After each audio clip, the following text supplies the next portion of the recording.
விழாது. வறட்சியில் திரட்சி உண்டு, ஆனால் எப்போ?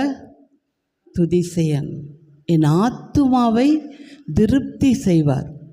நம்ம ஆத்துமாவில் ஒரு திருப்தி இருக்கே, அது மாதிரி முக்கியமான ஒரு காரியம் எதுவுமே இல்லை. ஆத்துமாவில் திருப்தி இல்லாமல் போகும்போது தான் பல பிரச்சனைகள், பல குழப்பங்கள், பல வேதனைகள், டிப்ரெஷன் எல்லாம் வர்றது ஆத்துமாவில் திருப்தி இல்லாதப்போ தான். அதான் ஆண்டவர் எடுத்தோன்னே சொல்கிறார், உன் ஆத்துமா தொடர்ந்து துதிக்கட்டும். துதிசை மனமே. மனமேனா எது தான்? என் ஆத்துமாவே சோர்ந்து போயிடாத, என் ஆத்துமாவே டிப்ரெஷனுக்குள்ளே போயிடாத. வறட்சி தான், தொடர்ந்து துதிசை, அதை திரட்சியாய் மாற்றுவார். ஆமென். 2 ராஜாக்களில் 6ஆம் அதிகாரம் 1-7 வரைக்கும் ஒரு சின்ன எலிசா பீரியடில் நடந்தது. ஒவ்வொரு முறையும் ஒவ்வொரு விதமாக ஆண்டவர் அவருடைய அற்புதங்களை நமக்கு விளக்குறார். முன்னாடி இதை நான் படித்தப்போ அது வேறு விதமாக, இன்றைக்கு வேறு விதமாக படிக்க. தீர்க்கதரிசிகளின் புத்திரர் எலிசாவை நோக்கி, இதோ நாங்கள் உம்முடன் குடியிருக்கிற இந்த இடம் எங்களுக்கு நெருக்கமாய் இருக்கிறது. நாங்கள் யோர்தான் மட்டும் போய் அவ்விடத்தில் ஒவ்வொரு உத்திரத்தை வெட்டி குடியிருக்க அங்கே எங்களுக்கு ஒரு இடத்தை உண்டாக்குவோம் என்றார்கள். அதற்கு அவன், போங்கள் என்றான். அவர்களில் ஒருவன், நீர் தயவு செய்து உமது அடியாரோடே கூட வர வேண்டும் என்றான். அதற்கு அவன், நான் வருகிறேன் என்று சொல்லி அவர்களோட கூட போனான். அவர்கள் யோர்தான் நதி அருகே வந்தபோது மரங்களை வெட்டினார்கள். ஒருவன் ஒரு உத்திரத்தை வெட்டி விழுத்துகையில் கோடாரி தண்ணீரில் விழுந்தது. அவன், ஐயோ என் ஆண்டவனே, அது இரவலாக வாங்கப்பட்டதே என்று கூவினான். தேவனுடைய மனுஷன், அது எங்கே விழுந்தது என்று கேட்டான். அவன் அந்த இடத்தை காண்பித்த போது ஒரு கொம்பை வெட்டி அதை அங்கே எரிந்து அந்த இரும்பை மிதக்க பண்ணி அதை எடுத்துக்கொள் என்றான். அப்படியே அவன் தன் கையை நீட்டி அதை எடுத்துக்கொண்டான். இப்போ அந்த முதல் வசனத்தில் என்ன பார்த்தோம்? அவங்க என்ன செய்கிறாங்க? தீர்க்கதரிசிகளின் புத்திரர் தீர்க்கதரிசிகிட்ட போய் சொல்கிறாங்க, நம்ம இருக்கிற இந்த இடம், முதல் வசனத்தை போட்டுக்கோ, இந்த இடம் எங்களுக்கு நெருக்கமாய் இருக்கிறது அப்படிங்கிறாங்க. அது பாருங்கள். One day the group of prophets came to Elisha and told him, as you can see, this place where we meet with is too small. ஒரு தீர்க்கதரிசியோடு அவங்க குடியிருக்கிறாங்க.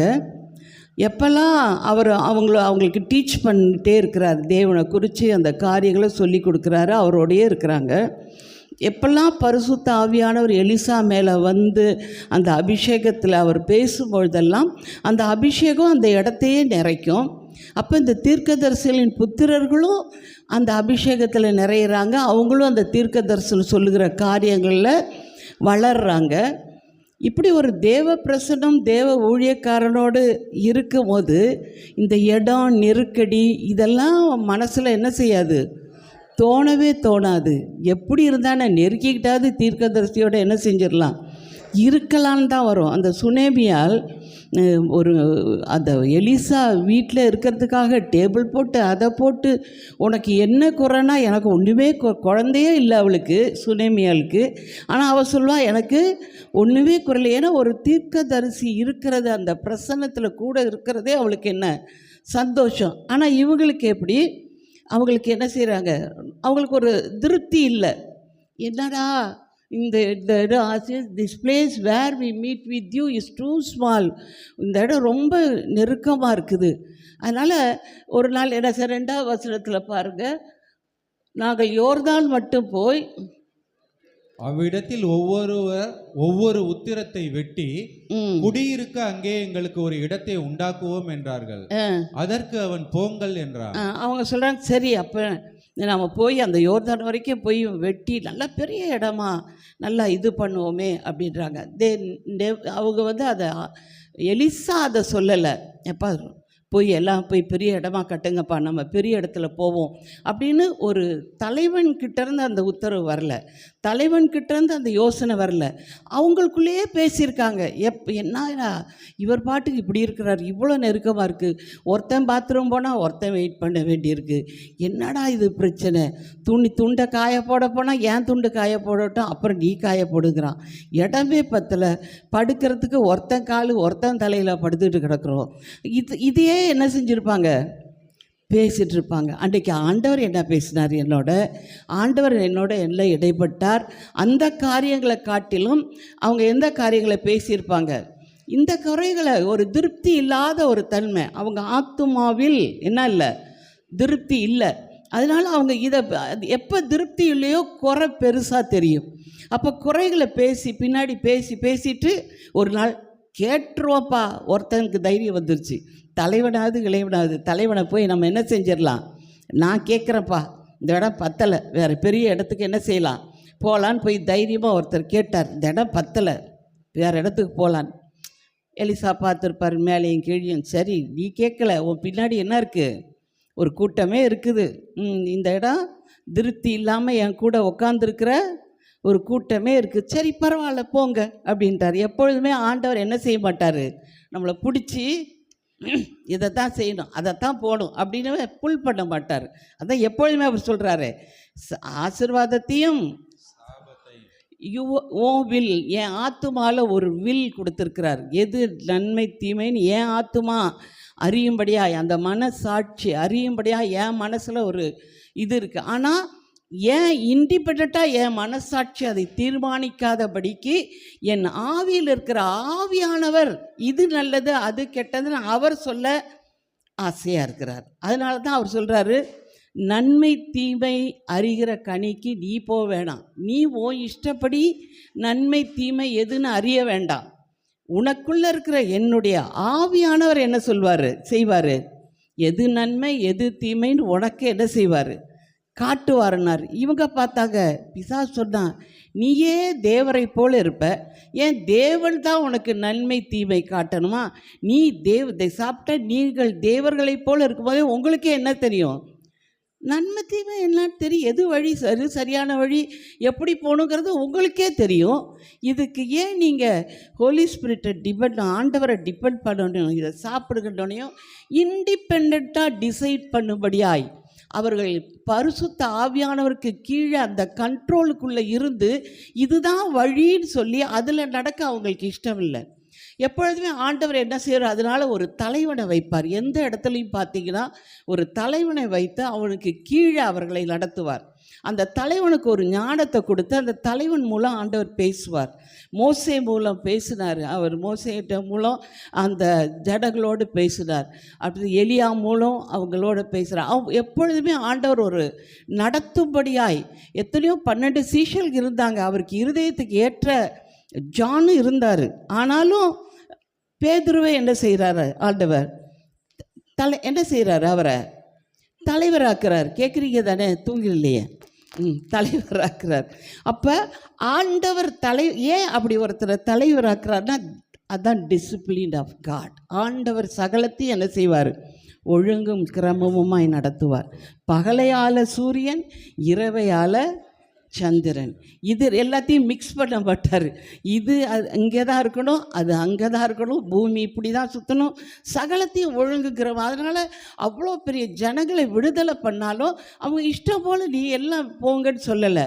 அவர்களுக்கு ஒரு மோசையை நியமித்து அவர்களை அவர் நடத்துகிறார். அப்போ இங்கே எலிசாவால் நடத்தப்படும்போது அது புத்திரர்களுக்கு என்ன இல்லை, திருப்தி இல்லை. அவங்க போய் என்ன செய்கிறாங்க, பெரிய இடம் வேணுவேன், சரி போங்க அப்படின்னு அவர் சொல்லிட்டார். போங்க, கட்டணமாக போங்க, இருக்கணுமா போங்க, உங்கள் இஷ்டத்துக்கு போங்க, நான் ஒன்றும் செய்யலைன்னு சொல்லிட்டார். ஆனால் என்ன, இத்தனைக்கும் அந்த தீர்க்கதரிசி புத்திரர்கள் எலிசா மூலம் நடந்த அவ்வளோ அற்புதங்களை பார்த்துருக்காங்க. எலிசா மூலம் அதுக்கு முன்னாடி சாப்டர்ஸ்லாம் படித்தீங்கன்னா ஒரு விதவை கடன் போது எண்ணெய் குடத்தில் ஊற்ற எண்ணெயாக வரும், நாகமான் குஷ்டரோகி சுகமாகி இருப்பான், சுனேமியாளுக்கு குழந்தை கர்ப்பமாக இருப்பாய், இத்தனையும் பார்த்து எல்லாம் தெரிஞ்சால் கூட அவங்க ஒரு ஆலோசனையாக கேட்கலை. எலிசா கிட்ட என்ன இப்படி இருக்கே, அங்கே போகலாமா அப்படின்னு கேட்கல. அவங்க ஒரு தீர்மானம் பண்ணிக்கிறாங்க, இது நெருக்கம், அதனால் போகணும். அவர்கிட்ட கேட்போம். அவர்கிட்ட கேட்டோடனே அவரும் என்ன செஞ்சிட்டாரு, ஓகே போங்கட்டார். எப்போதுமே அதை அவர்கள் தீர்மானத்துக்கு ஆண்டவர் எதிர்த்து நிற்கிறதில்ல. ஆதாம் ஏவாள் அந்த பழத்தை சாப்பிடணும் போது ஏன் ஆண்டவர் விட்டார்? ஏன் அப்பயே ஒரே அடியாக அடிச்சிருக்கலாமே? நமக்குள்ள அந்த தீர்மானிக்கிற ஒரு காரியத்தை, அந்த பவர்ஃபுல் காரியத்தை, அந்த ஆத்துமாவை ஆண்டவர் நமக்குள்ளே தான் வச்சிருக்கிறார். அது நமக்குள்ளே இருக்கிற அந்த சிந்தனை இருக்கே, அந்த ஆத்துமா தான் பிசாசுக்கு எய்ம். ஏன்னா நம்ம ஆவியிலேருந்து நம்ம ஆத்துமாவை சரியாக ஆண்டவர் நடத்தும் போது தான் நம்ம சரியாக வாழ முடியும். அதனால் பிசாசு என்ன செய்வான், எப்படியாவது நம்முடைய சிந்தனை மண்டலத்தை, அந்த மைண்டை, நம்முடைய மனசை தான், அந்த மனசுக்குள்ளே அவன் நெகட்டிவ் தாட்ஸை போட்டுக்கிட்டே இருப்பான். அதனால் கவுண்ட்ராக்ட் ரெண்டுக்கும், மனசில் ஆண்டவர் போடுற வார்த்தைகளுக்கும் பிசாசு கொடுக்குற வார்த்தைகளுக்கும் எப்போவுமே ஒரு யுத்தம் நடந்துகிட்டு இருக்கும் நம்ம மனசில். அப்போ கடைசியில் இவங்க கேட்டோடனே அவர் என்ன செய்கிறாரு, போயிருக்கார் பின்னாடியே. எவ்வளோ தாண்டா பேசுனீங்க எல்லாம் எனக்கு தெரியும், இவர் பார் இந்த இடத்துலையே வச்சு நம்மளை அமுக்கி, அவர் மட்டும் நல்லா படுத்துக்கிறார் தனி ரூமில், நம்மளை இப்படி போட்டுருக்கான்னு பேசுகிறதெல்லாம் கேட்டு தான் இருப்பார். ஆனால் ஓகே சரின்னுட்டார். உடனே அந்த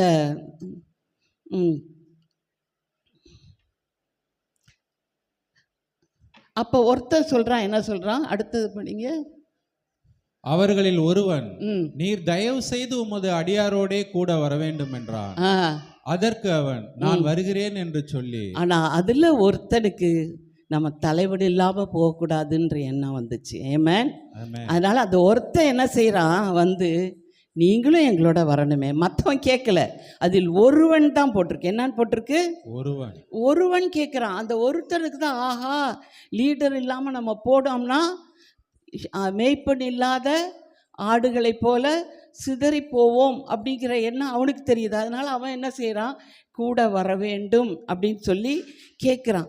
அதனால் தாகம் உள்ளவனுக்கு எப்பொழுதுமே ஆண்டவர் தண்ணி கொடுக்குறாரு போல், அவர் உடனே என்ன சொல்கிறாரு, நான் வரேன். எப்படா கேட்பான்னு இருப்பார் நம்ம ஆண்டவரும். ஆண்டவரே நீங்கள் இல்லாமல் எனக்கு வேறு வாழ்க்கை இல்லை, நீங்கள் தான் என் ஆத்மாவை திருப்திப்படுத்துகிறவர்னா திருப்தி ஆக்கிடுவார் அவர். அந்த தாகத்தை எதிர்பார்க்கிறவர். நேற்று கூட இங்கே அருமையாக ஒரு மகள் வந்தாள், நம்ம ரேவதி டீச்சரோட சொந்தக்கார மகள் ஒன்றை கூட்டிகிட்டு வந்தாள். அவள் சர்ச்சுக்கு போக முடியாது, அவள் ஞானஸ்தானம் எடுக்கணும்னு கேட்டு வந்தாள். சர்ச்சுக்கு போக முடியாது, வெளியே வர முடியாது, பல காரியம். ஆனால் அவள் பேசுகிறத கேட்கும்போது ரொம்ப சந்தோஷமாக இருந்தது, ஆசையாக இருந்தது. தாகம், அவளுக்குள்ள ஒரு தாகத்தை, அதான் பாஸ்டர் சொன்னாங்க அவள்கிட்ட பேசியிருக்கும் போது, உனக்குள்ள ஒரு தாகம் இருக்குது, அந்த தாகம் தான் ஆண்டவர் இவ்வளோ உன்னை போஷித்து. பேசும்போதே ஆண்டவரை குறித்த வார்த்தைகள், வசனங்கள், எப்படி தான் அவள் அவ்வளோ அப்படி படிக்கிறாள், எந்த சூழ்நிலை அவள் அப்படி இருக்கும்போது. அப்போ நான் அதை ரொம்ப ஞானஸ்தானம் எடுக்கணுன்ற அளவுக்கு அப்படி ஒரு தாகம் அந்த மகளுக்குள்ள. அதே மாதிரி நாங்கள் பார்த்துருக்கோம், நம்ம அருமையான இந்துஜாவோட ஃப்ரெண்டு சென்னையில் ஒரு பெரிய கம்பெனியில் வேலை பார்க்குற மக தான். அவளுக்கும் இல்லையா இந்துஜா, எங்கே இந்துஜா, இவ சொல்லி ஆண்டவர் எடுத்துட்டா. அவளாலையும் வேதத்தை வீட்டில் படிக்க முடியாது, ஆஃபீஸில் படிக்க முடியாது. ஆனால் எப்படியோ அந்த செல்லில் தான் படிக்கிறா இல்லையா, படித்து அந்த என்னோட பேசணும். அவள் படித்ததெல்லாம், அவளுக்கு ஆண்டவர் சொன்னதெல்லாம் ரைட்டான்னு பேசணும். அதனால் பஸ் ஸ்டாண்டில் வெயிட் பண்ணுற நேரம் என்னோட பேசுவாள், அரை மணி நேரம் பேசுவாள். அது பேசும்போது அவளுக்குள்ளே இருக்கிற தாகம் என்ன, எங்கேயாவது சர்ச்சுக்கு போக மாட்டோமான்னு அவளுக்கு ஒரு ஏக்கம், எங்கேயாவது போக மாட்டோமா, அந்த ஒரு தேர்ஸ்ட் உள்ளவங்களுக்கு ஆண்டவர் என்ன செய்கிறார், அவள் பேசுகிற வெளிப்பாடுகள் ஆச்சரியமாக இருக்கும். பெங்களூர்லேருந்து ஒரு பொண்ணு பேசுகிறா, அவள் ஹிந்துவா, அவள் ஒரு மெடிக்கல் காலேஜில் ஹவுஸ் சர்ஜன். பாஸ்டருக்கு தான் ஃபோன் பண்ணா. அவங்க சொன்னாங்க ஒரு பிரச்சனை, ஒரு ஆலோசனை கேட்கணும். அப்போ பாஸ்டர் சொன்னாங்க, ஒரு பெண்ணாக இருக்கிறதுனால உடனே என் மனைவி கிட்ட பேசுங்கன்னு என்கிட்ட கொடுத்தாங்க. அப்போ கேட்டால் அது நான் கடைசி ஃபைனல் இயர் நினைக்கிறேன், ஏன்னா ஹவுஸ் சர்ஜன்றதுனால. அதை பொண்ணு அவள் சொல்கிறா, 1 இயராக உங்கள் இதை பார்க்குறேன், உங்களுடைய சர்ச் மெசேஜஸை நான் ஃபாலோ பண்ணிட்டு வரேன். இப்படி கிறிஸ்டினான இல்லை, நீ எந்த ஊருமா அப்படின்னா, சென்னை, ஆனால் பெங்களூரில் மெடிக்கல் காலேஜில் படிச்சுட்ருக்கிறேன். அப்போ யாரோ சொல்லி அவள் பார்க்க ஆரம்பித்தது. அவள் எனக்கு ஒரு பிரச்சனை, நீங்கள் இதில் ஆலோசனை சொல்லணும், நீங்கள் பேசுவீங்களா பேச மாட்டீங்களான்னு தெரியல, அதனால தான் ஃபோன் பண்ணேன், சொல்லுமா அப்படின்போது அவள் சொல்கிறா, இப்படி பிரச்சனையை சொல்லிவிட்டு அவள் சொல்கிறா, போன வாரம் சொன்னீங்களே, பாஸ்டர்கிட்ட சொல்கிறா, போன வாரம் சொன்னீங்களே உன் பழசை மறந்து புதுசாக ஆண்டவர் உனக்கு ஒரு இதை கொடுக்குறாருன்னு, அப்போ அப்படி எப்படி மறக்க முடியும், மறக்க செய்ய முடியும் அப்படின்னு பல காரியங்களை அடுத்து நான் சொன்ன மெசேஜ்லேருந்து அவங்க சொன்னதுலேருந்து மாற்றி மாற்றி அவள் சொல்லும்போது எனக்கு ஆச்சரியமாக போயிடுச்சு. எப்படி ஒரு பிள்ளை இங்கே சண்டே வர முடியாது, எங்கேயோ இருக்கிறா, ஆனால் தொடர்ந்து என்ன செய்கிறாளாம், மெசேஜ் பார்க்குறாளாம். அப்போ இந்த மீடியாக்காக நீங்கள் அதிகமாக ஜெபிங்க. ஏன்னா நிறைய பேர் இதை பார்க்குறாங்க. இது நீங்களும் உங்களுக்கு தெரிந்தவங்களுக்கெல்லாம் செய்திகளை அனுப்புங்க. உங்களுக்கு ஆசீர்வாதமாக இருந்தால் அனுப்புங்க. உங்களுக்கே ஆசீர்வாதமாக இல்லைன்னா ஒன்றும் செய்ய முடியாது. உங்களுக்கு ஆசீர்வாதமாக இருக்குன்னா இந்த செய்தியை என்ன செய்யுங்க, எல்லாருக்கும் அனுப்பி விடுங்க. யாரெல்லாம் இருக்காங்களோ ஆண்டவர் தொடுவார். ஒரு பிள்ளை ஹிந்து பிள்ளை 1 இயராக ஃபாலோ பண்ணுறேன்ற அவ்வளோ அழகாக நம்ம சொன்ன மெசேஜ் எல்லாம் சொல்கிறாளே அவ, எனக்கு ஆச்சரியம் போயிடுச்சு. தாகம் உள்ளவர்களுக்கு ஆண்டவர் கொடுப்பார். ஆமென். இவன் கேட்குறான் கூட வான்றதுனால அவர் இடத்துல உடனே வரேன். அவர் பிரசன்னம் தான் எனக்கு வேணுன்றவங்களுக்கு ஆண்டவர் அதிகமாக என்ன செய்வார், பிரசன்னத்தை கொடுக்குற தேவனாக இருக்கிறார். ஆமென். அந்த 6:5 பாருங்கள், 6:5 ஒருவன் ஒரு உத்திரத்தை வெட்டி விழுத்துகையில் கோடாரி தண்ணீரில் விழுந்தது. அவன் ஐயோ என் ஆண்டவனே, அது இரவலாக வாங்கப்பட்டதே என்று கூவினான். அந்த கோடாரின்னு போட்டிருக்கு இதில் பாருங்க. But as one of them was cutting a tree, his axe head என்ன விழுந்துச்சு, அந்த கோடாலியில் ஒரு இரும்பு இது இருக்கும் இல்லையா, அதுதான் விழுந்திருக்கு. கோடாலி விழலை. அப்போ அந்த axe head, his axe head, அவனுடைய கோடாரியின் தலை, அந்த கோடாலியினுடைய தலை என்ன ஆயிடுச்சு, அவன் இப்போ கோடாரி தலை திடீர்னு விழுந்திருக்காது, ஒரு மரத்தை நல்லா வெட்டிக்கிட்டு இருக்கான். அப்போ ஸ்ட்ராங்காக தான் இருந்திருக்கு. ஆனால் கொஞ்சமாக என்ன இருக்கும் லூஸ் ஆகிட்டே வந்திருக்கும். எது லூஸ் ஆயிடுச்சு சொல்லுங்க, மண்டை பக்கத்தில் பார்த்து சொல்லுங்க, எது லூஸ் ஆகிட்டே வந்திருக்கு, எது கனெக்ஷனை விட்டு தூரம் வந்துக்கிட்டே இருந்திருக்கு, மண்டை. ஏன்னா மண்டை ஏன் வருது, அதுதான் திங்கிங், அதுதான் மனசு, அதுதான் ஆத்துமா. ஏமேன். நம்ம மைண்டு தான் ஆத்துமா, நம்ம மனசு எது நினைக்குதோ அதுதான் ஆத்துமா. அது திடீர்னு விழாது, திடீர்னு தேவனை விட்டு வெளியே போகாது. அது கொஞ்சமாக தான் என்ன செய்யும், லூஸ் ஆகிக்கிட்டே போகும். அவன் அந்த லூஸ் ஆகிட்டு போனோடனே அவன் பாருங்கள், அவனுடைய கோடாரி தான் அவன், ஒன் ஆஃப் தான் கட்டிங்கு ஹிஸ் ஆக்செட், அவனோட கோடாடி தலை தான். கோடாடி தலை போச்சுன்னா கம்பை வச்சுக்கிட்டு என்ன செய்ய முடியாது, ஒன்றும் பண்ண முடியாது. ஏமேன். நம்ம மண்டை மட்டும் விழுந்து போச்சுன்னா, ஆத்துமா மட்டும் விழுந்து போச்சுன்னா நம்ம என்ன செய்ய முடியாது, வாழ்க்கையில் ஒன்றும் செய்ய முடியாது. பிரயோஜனம் இல்லாத ஒரு வாழ்க்கையாக போயிடும் நம்முடைய வாழ்க்கை. அவன் சொல்கிறான், ஐயோ ஆண்டவனே, அது என்ன செய்யுது, இரவலாக வாங்க. அந்த சத்தியம் மட்டும் தெரியுது. என்ன சத்தியம், ஆத்துமா என்னோடது இல்லை, ஆத்துமா ஆண்டவர் கொடுத்தது. சத்தியெல்லாம் தெரியுது. சொல்லுங்க பக்கத்தில், உனக்கு சத்தியெல்லாம் நல்லா தான் தெரியுது, அது ஆண்டவருக்கு சொந்தங்கிறதெல்லாம் நல்லா தான் தெரியுது, ஆனால் ஏன் லூஸாக விடுற? அவருடைய சாயலாய் அவரால் கொடுக்கப்பட்ட ஆத்துமா. ஏமேன். அவர் எங்கே போகுது, திருப்பியும் அவர்கிட்ட தான் போகுது, கொடுத்தவர்கிட்ட தான் போகுது. இது இரவலாக எனக்குள்ளே இருக்குது. உங்களை சொல்லுங்கள், என்ன எனக்குள்ள அது அந்த இரவலாக வாங்கினதை எவ்வளோ ஜாக்கிரதையாக வச்சுக்கணும். பக்கத்தில் ஒரு அடி அடித்து சொல்லுங்களேன், இரவலாக உனக்கு கொடுத்துருக்குற ஆத்துமாவை எவ்வளோ ஜாக்கிரதையாக நீ வச்சுக்கணும். அதை போய் உருவ வலிக்கி விழ வச்சிட்டியே. பாருங்க, அந்த போர் யுத்தம் நடக்கிறது தான் நமக்குள்ள. அந்த 1 பேதுரு 2:11 படிங்க. 1 பேதுரு 2:11. பிரியமானவர்களே, அந்நியர்களும் பரதேசிகளுமாய் இருக்கிற நீங்கள் ஆத்துமாவுக்கு விரோதமாய் போர் செய்கிற மாம்ச இச்சைகளை விட்டு விலகி. ஆத்துமாவுக்கு விரோதமாய் போர் செய்கிற ஒரு போர் நடக்குதுங்க. பிசாசு எப்பொழுதுமே ஒரு வார் நம்ம மைண்டில் போட்டுக்கிட்டே இருப்பாங்க. ஒரு யுத்தம் நடந்து ஆண்டவர் வார்த்தைக்கும் ஆண்டவர்களுடைய வார்த்தை கொடுக்குற நம்பிக்கைக்கும் பிசாசு சொல்கிற பயத்திற்கும் கவலைக்கும் ஒரு யுத்தம் நடந்துட்டு, இங்கே பிசாசு கவலையும் பயத்தையும் டிப்ரெஷனையும் கொடுப்பான். இந்த சைடு ஆண்டவர் நம்பிக்கையையும் தைரியத்தையும் அவருடைய வார்த்தையினுடைய மேன்மையும் கொடுப்பாரு. ரெண்டுக்கும் யுத்தம் நடந்துக்கிட்டே இருக்கு. அதான் அவர் சொல்கிறார், dear friends, I warn you as temporary. நான் உங்களை எச்சரிக்கிறேங்கிறாரு. என்ன எச்சரிக்கிறாரு? a temporary residence and foreigners to keep away from worldly desire. இந்த உலகத்துக்கு நீங்கள் விலகிருங்க. நீங்கள் டெம்பரரி ரெசிடெண்ட்டாக தான் இந்த உலகத்தில் குடியிருக்கிறீங்க. From worldly desires that wage war against your very soul தான். சோல் தானே ஆண்டவருக்கு வேணும்.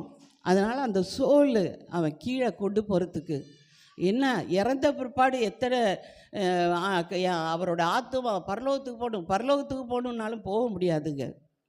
பூமியில் இறந்தபடியாடு என்ன படையல் படைத்தாலும் என்ன பூசை வச்சாலும் என்ன உலகாலிருந்து மன்றாடினாலும் அந்த ஆத்துமாவை நம்ம என்ன செய்ய முடியாது, அவர்கிட்ட கொண்டு சேர்க்க முடியாது. உலகத்தில் என் ஆத்துமாவுக்கு நான் தான் பொறுப்பு. ஆமேன். இதை எந்த அளவு நான் காத்துக்கிறோனோ ஆமேன். அந்த போர் நடக்குது, அவர் எச்சரிக்கிறாரு. 1 பேதுரு 1:11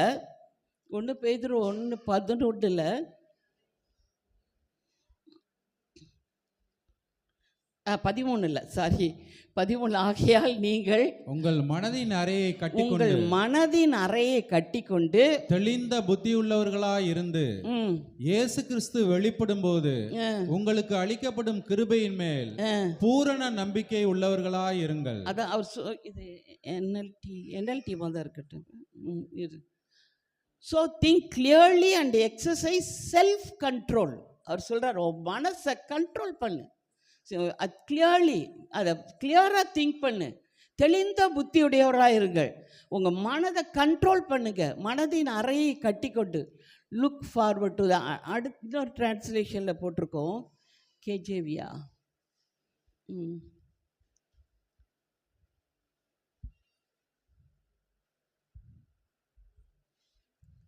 அந்த ஸ்போர்ட்ஸ்க்கு போகிறவங்களாம் ட்ரெஸ்ஸை என்ன செய்வாங்களாம், இறுக்கி பறக்காமல் இறுக்கி கட்டினா தான் ஓட முடியுமா. அதனால் அந்த இதை இறுக்கி கட்டுவாங்களாம். இப்போ ஃப்ளைட்லலாம் போகும்போது ஃபேஷன் யுவர் பெல்ட் நாங்கள் பெல்ட்டை உடனே போடுவாங்க. டேக் ஆஃபில் உடனே போட்டுக்கணும் நாங்கள் பெல்ட்டை. இல்லாட்டி இப்படி ஏறிட்டு ஃப்ளைட் இப்படி இந்த டைரெக்ஷனில் போகணுன்னா ஒரு ரவுண்ட் அடித்து போவான். அப்படி ரவுண்ட் அடித்து போகும்போது இப்படி போவான். நம்மலாம் எப்படி இருப்போம், இப்படி கீழே இப்படி பார்க்குறோம், ஐயோ கீழே எல்லாம் தெரியுதுன்னு பயமாக இருக்கும். இப்படி ரவுண்ட் அடித்து போய் அப்புறம் மேலே எடுத்துருவான். அப்போ அதுக்காக தான் அவங்க என்ன சொல்கிறாங்க, ஃபேஷன் யுவர் பெல்ட்டை போடுங்க. கையில் ஒன்று சீட்டெல்லாம் நேராக இருக்கணும்பாங்க. ஏதாவது லக்கேஜ் கையில் வச்சுருந்தா அதை மேலே முதல்ல பிடிங்கி மேலே வச்சுருவாங்க. எதுவுமே அப்போ ஏன் அவ்வளோ ஜாக்கிரதை? ஃபேஷன் யுவர் பெல்ட், ஜாக்கிரதை. அதான் அவர் எச்சரிக்கிறார். இதில் சொல்கிறார், வேர்ஃபோர் கேர்ட் அப் லாயின்ஸ் ஆஃப் யுவர் மைண்டை கட்டு. மைண்டை கட்டு. ஏன்னா ஆண்டவர் வர்றப்ப ஆண்டவர் கிருபையினால் போதும். அது 4:17 பாருங்கள். 4:17 எபேசியர் 4:17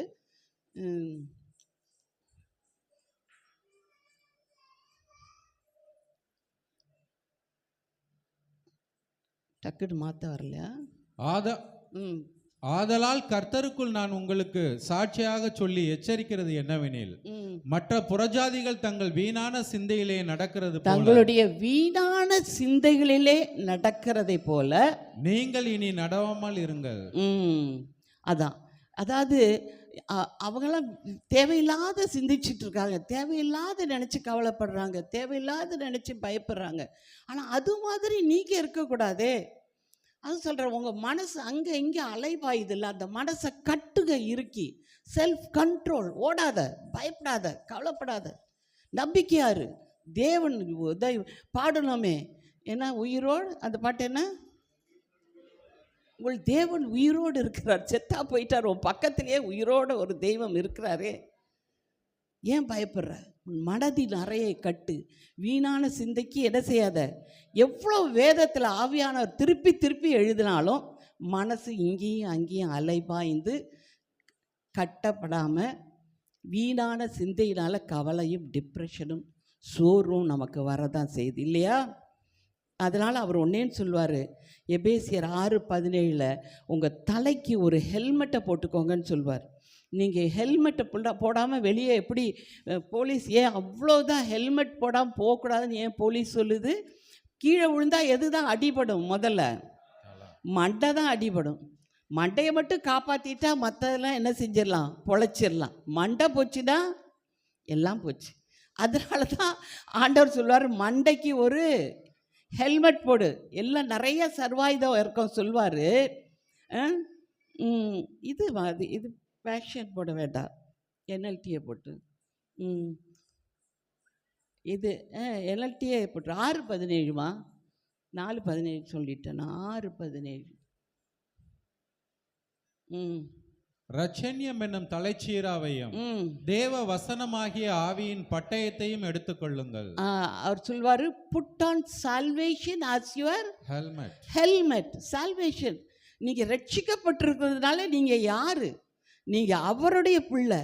அவர் உயிரோடு இருக்கிற அப்பா கூடவே இருக்கிற பெரிய ஆசீர்வாதத்தை பெற்ற பிள்ளைங்க. அதனால் நீ யார்? ரட்சிக்கப்பட்ட பிள்ளை, விடுதலை ஆக்கப்பட்ட பிள்ளைன்னு அப்படின்ற நினைவு உனக்குள்ளே இருக்கட்டும். அதை சேதப்படுத்த பிசாசு முயற்சி செய்வான்.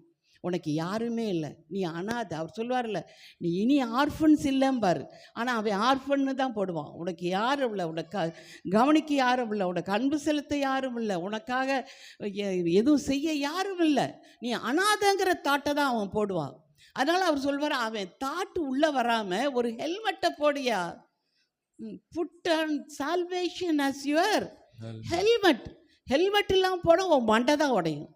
மண்டை உடைஞ்சா உன் உயிர் போயிடுச்சு. சொல்லுங்கள், காலு கை உடைஞ்சாலும் பக்கத்தில் பார்த்து சொல்லுங்கள், காலு கை உடைஞ்சாலும் ஏதோ கட்டு போட்டு பொழைச்சிக்கலாம். மண்டை உடைஞ்சா என்னையா பண்ணுவேன் சொல்லுங்கள்? உயிரே போச்சு. ஹெல்மெட்டை போட்டுக்காம போகாதீங்க. ஆமென். சங்கீதம் 77 பார்த்தீங்கன்னா 1-9 வரைக்கும் ஒரே புலம்பல். போட வேண்டாத ஒரே புலம்பலாக இருக்கும். என்னை கைவிட்டீரோ, என்னை மறந்தீரோ. ஆனால் எப்பொழுதுமே சங்கீதத்தில் பார்த்தீங்கன்னா முதல் வசனம் நடந்ததை கம்ப்ளீட்டட் இதை போட்டுருவாங்க. அதுக்கப்புறம் தான் மற்றது வரும். பார்த்தீங்கன்னா, நான் இப்படி விட்டுட்டீங்களோ, மறந்துட்டீங்களோ, எனக்கு செய்ய மாட்டீங்களோ, எனக்கு தூக்கமே இல்லையே, எல்லாம் வரும். அப்புறம் 10லேருந்து பார்த்தீங்கன்னா 77 10லேருந்து, அப்பொழுது நான், இது என் பலவீனம், ஆனாலும் உன்னதமானவருடைய வலதுகரத்தில் உள்ள வருஷங்களை நினைவு கூறுவேன்கிறான். அடுத்தது, கர்த்தருடைய செயல்களை நினைவு கூறுவேன். மைண்டில் என்ன செய்வேன்? நான் மறுபடியும் என்ன செய்வேன்? மைண்டுக்கு ஆண்டவர் செஞ்சதெல்லாம் மைண்டுக்கு நான் கொண்டு வருவேன். உம்முடைய பூர்வ காலத்து அதிசயங்களையே நினைவு கூறுவேன். நீங்க என்னென்னலாம் செஞ்சிருக்கீங்க அதிசயன்றத நான் நினைவு கூறுவேன், மைண்டில் கொண்டாடுவேன். அந்த மைண்டு ஹெல்மெட்டுக்கு அந்த ஆபத்து இல்லாமல் காக்கிறதுக்கு ஆண்டவர் கொடுக்குற இதெல்லாம் நான் கொண்டாடுவேன். உம்முடைய கிரியைகளை எல்லாம் தியானித்து உம்முடைய செயல்களை யோசிப்பேன் என்று. உம்முடைய செயல்களை ஐ cannot stop thinking about your அதையே நான் நினைப்பேன். தேவனே, உமது வழி பரிசுத்த ஸ்தலத்தில் உள்ளது. நம்முடைய தேவனை போல பெரிய தேவன் யார்? ஆமென். ஆமென். அவர் அடுத்தது படித்து வீட்டில் போய் படிங்க அந்த சங்கீதத்தை முழுக்க. அடுத்து பார்த்தா ஆண்டவரை பற்றி அவ்வளோ அதிசயமாக, அவ்வளோ அற்புதமாக அவர் புகழ்ந்துக்கிட்டே வருவார். இப்படிப்பட்ட தேவன்.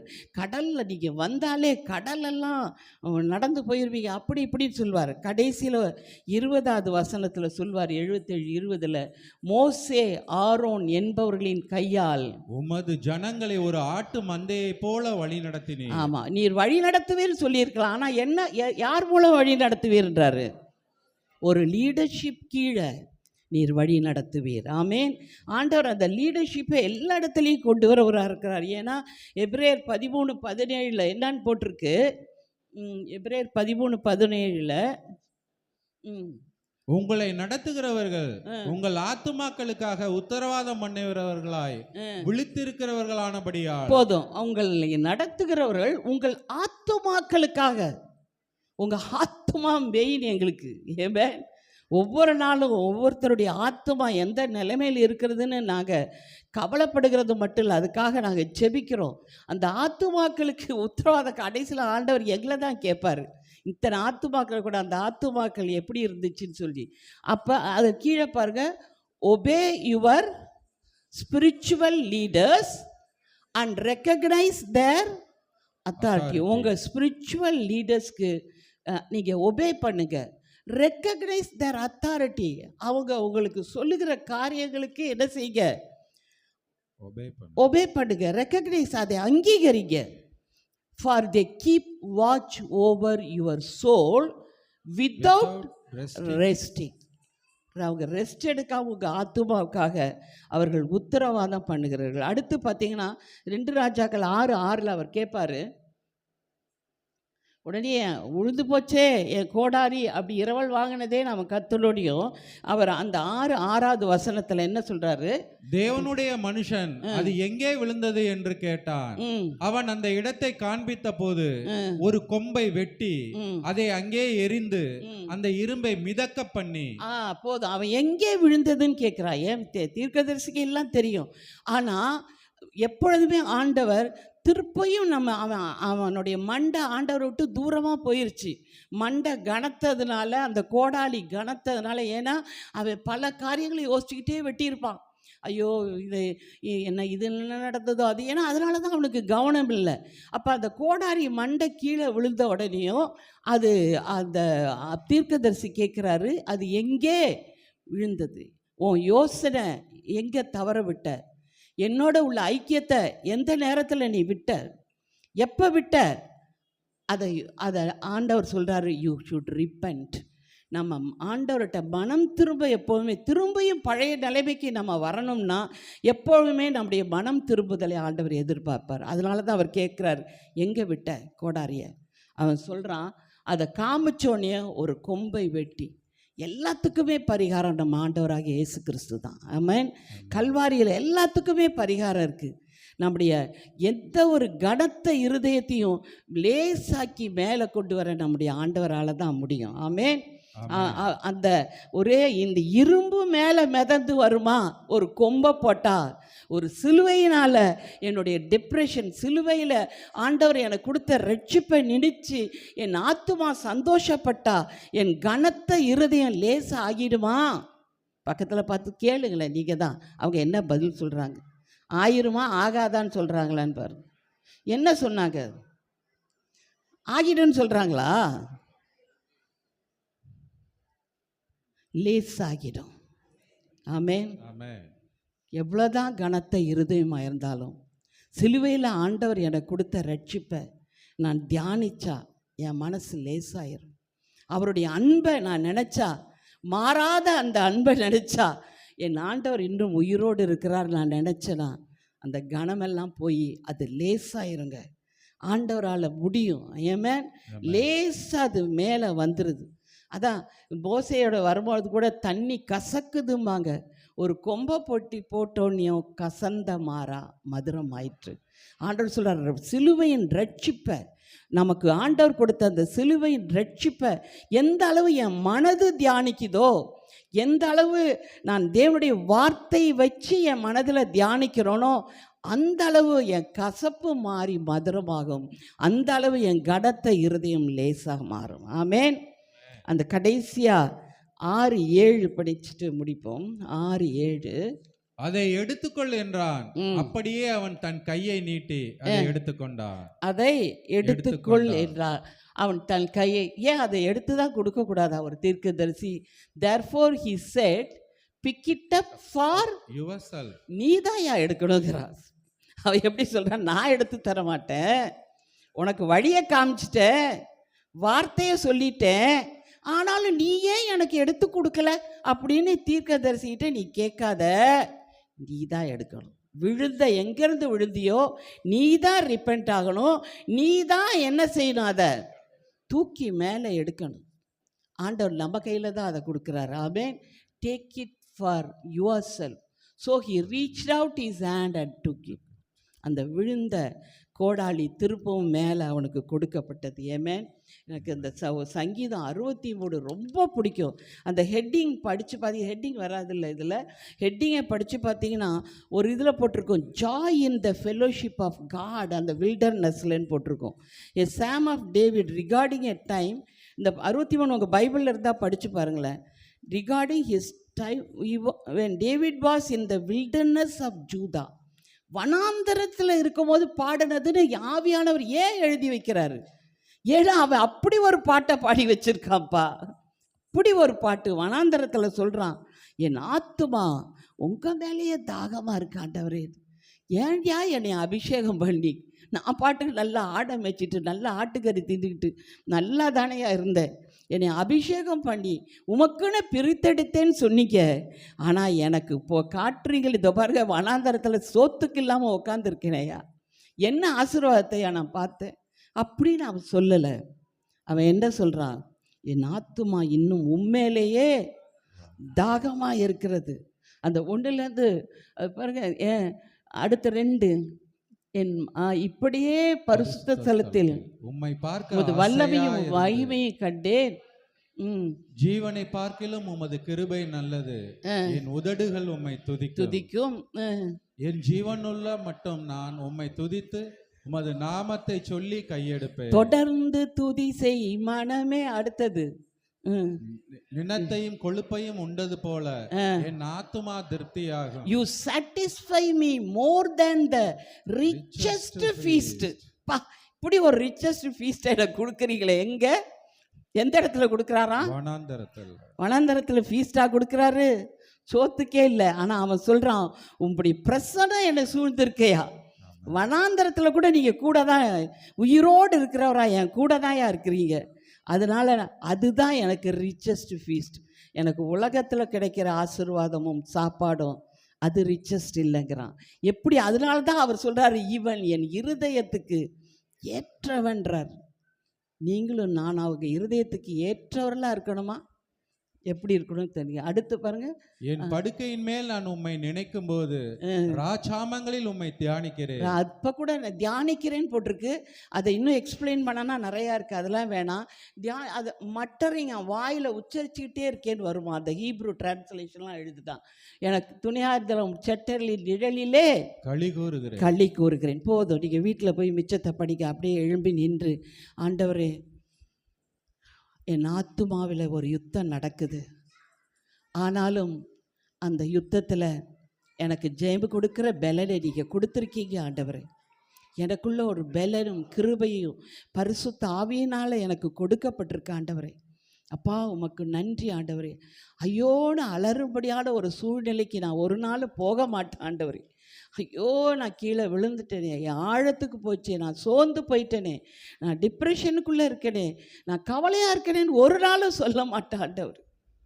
ரட்சணிய கும்பாகிய இயேசு கிறிஸ்து என் வாழ்க்கையில் ஒரு சந்தோஷத்தையும் ரட்சிப்பையும் விடுதலையும் இப்படி கொடுத்துருக்கிறபடினாலே, நல்ல தகப்பனே அப்பா, அதை தியானித்து நான் ஆனந்த களிப்புள்ள பாட்டுகளால் உம்மை துதிப்பேன் ஆண்டவரே. ஓ உமக்கு நன்றி அப்பா.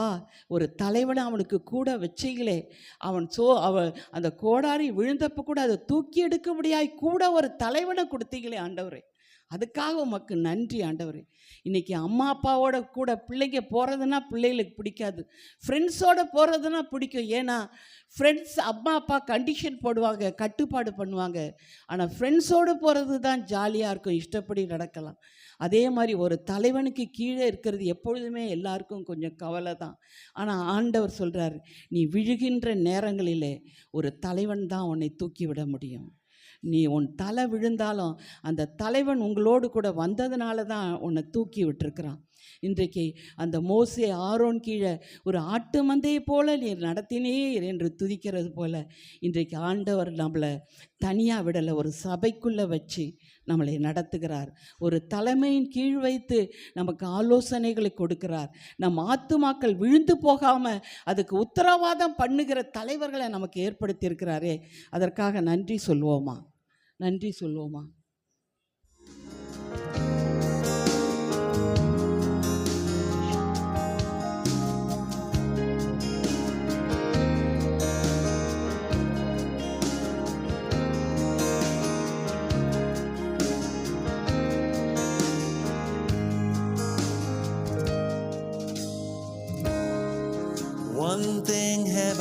desire. ஒன்றுதான் எனக்கு ஆசை ஆண்டவரே. Forever will I see, எப்பொழுதும் அதையே நான் தேடுவேன், நாடுவேன். to behold the beauty of His holiness, and to dwell within yes, presence of உடைய the பிரசன்ஸ்ல ஒரு ராஜா போல வாழ விரும்புற ஆண்டவர். Well, how could I ask for வேற என்ன நான் உங்ககிட்ட கேட்கல, விரும்பல ஆண்டவர். He's done so much for me, எனக்கு எவ்வளவு நீங்க செஞ்சிருக்கீங்கன்னு சொல்லுங்க. அதை for I have எவ்வளவு tasted செஞ்சிருக்கீங்க ஆண்டவரே. of the goodness of the Lord, உங்களுடைய நன்மைகளை நான் ருசித்து இருக்கிறேன் ஆண்டவரே. and I feasted at the table of the King. எத்தனை முறை எனக்கு நீங்க விருந்து கொடுத்திருக்கீங்க சத்துருக்கு முன்னாடி. I just want to know Him. Yes, இன்னும் அறியணும்ன்றது ஏக்கம் தான் எனக்குள்ள இருக்கணும். I just want to know Him. Yes, I just want to know Him more. I just want to know Him. Yes, அதுதான் என் ஏக்கமா இருக்கணும், அதுதான் என்னுடைய ஆசையா இருக்கணும் ஆண்டவர். I just want to know Him. Yes Well, you've called me by your name and filled me with your love. உங்க அன்பால என்னை நிறைச்சிருக்கீங்களே, அப்புறம் ஏன் நான் சோர்ந்து You போனேன் have ஆண்டவர். covered me with mercy and with இந்த grace, இரக்கமும் கிருபையும் எனக்குள்ள இருக்க என் மேல வச்சிருக்கீங்களே. and have showered me with blessings from above. வானத்தின் ஆசீர்வாதத்தினாலே என்னை ஆசீர்வதித்திருக்கிறீரே, உன்னதத்தின் ஆசீர்வாதம். And yet I know there's more. There's much more. இன்னும் எனக்கு எவ்வளவு வச்சிருக்கீங்க ஆண்டவரே. I hear you calling me thank you daddy. to a place where I have never been இன்னும் நான் உங்களை before, அறிய வேண்டியது எவ்வளோ இருக்கு ஆண்டவரே. அந்த இடத்துக்கு என்னை கூப்பிடுறீங்க. where your love is flowing deeper than the sea. கடலின் ஆழத்தை விட ஆழமானது உங்களுடைய அன்பு ஆண்டவரே. I just want to know சொல்லுங்க எல்லாரும், I just want to know you. உங்களை தான் நான் அதிகமா அறிய விரும்புகிறேன் ஆண்டவர். I just want to know you more. அதுதான் என் ஆசை ஆண்டவர். I just want to know you more. I just want to know. Oh, I just want to know you Yes. more. Amen. Open my eyes, Lord, I want to see all you have promised and given to me. Yes, Lord. Thank you. Oh, I want to know the secrets that are Yes. hidden in உங்களுடைய your வார்த்தையில word. மறைந்திருக்கிற I want to know. அந்த ரெவலேஷனை நான் பெற்றுக்கொள்ளணும். அதுதான் எனக்கு ஆசைன்னு சொல்லுங்க. இந்த வார்த்தைகள் எவ்வளவு சீக்ரெட்டை மறைச்சு வச்சிருக்கீங்கல்ல, அந்த ரெவலேஷன் தான் எனக்கு வேணும். அதுதான் என் One ஆசை. day I'll see you ஒரு நாள் உங்க முகமுகமா பார்ப்போம். and I'll look into your உங்களை eyes, நேரா முகமுகமா உங்க கண்ணை பார்ப்பேன் ஆண்டவர். and through all eternity I'll sing your நித்தியமா துதிக்கிற ஒரு வாழ்க்கைக்குள்ள என்னை கொண்டு and போயிருவீங்க. forevermore fulfill my heart's desire. என்னுடைய ஹார்ட்ஸ் டிசைர் அதுதான் ஆண்டவர். I just want to know Yes. you more. I just want to know you more. I just want to know you more. I just want to know you more. I just want to know. Oh, I just want to know you more and more and more. நன்றி ஆண்டவரே. இதுவே எங்கள் ஆத்தும தாகமாக இருக்கட்டும். இயேசு கிறிஸ்துவின் நாமத்தினாலே பிதாவே.